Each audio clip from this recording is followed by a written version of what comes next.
शापित किताब।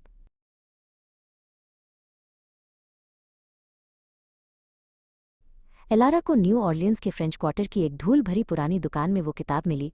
उसका कवर चमड़े का था और उस पर कोई शीर्षक नहीं था, बस एक अजीब सर्पिल प्रतीक बना हुआ था।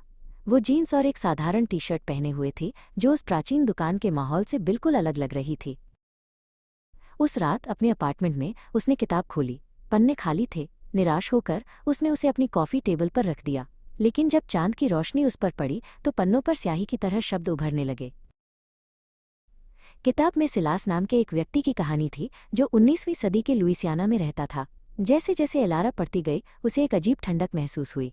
जब उसने सिलास के चित्र को देखा तो उसे लगा कि उसकी आंखें उसे ही घूर रही हैं। सिलास ने एक पश्चिमी शैली का सूट पहना हुआ था, जो उस समय के लिए बहुत फैशनेबल था।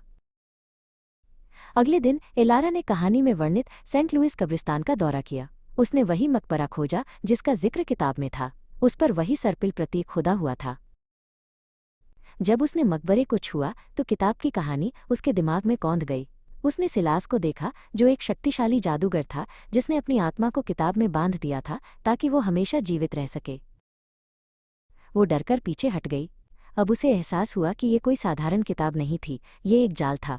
सिलास को एक नया शरीर चाहिए था और उसने एलारा को चुना था। वो अपने अपार्टमेंट में वापस भागी, किताब को नष्ट करने के लिए। लेकिन किताब अब उसकी कॉफ़ी टेबल पर नहीं थी। तभी उसे अपने पीछे एक परछाई महसूस हुई। वो मुड़ी और उसने एक लंबे आदमी को देखा, जो एक पुराने जमाने का पश्चिमी सूट पहने हुए था। उसकी आंखें उसे किताब के चित्र से याद थीं।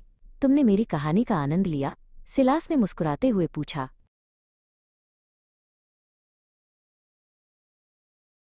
इलारा का दिल तेजी से धड़कने लगा। वो भागने की कोशिश कर रही थी, लेकिन उसके पैर जम गए थे। सिलास ने एक कदम आगे बढ़ाया और कमरे की रोशनी टिमटिमाने लगी।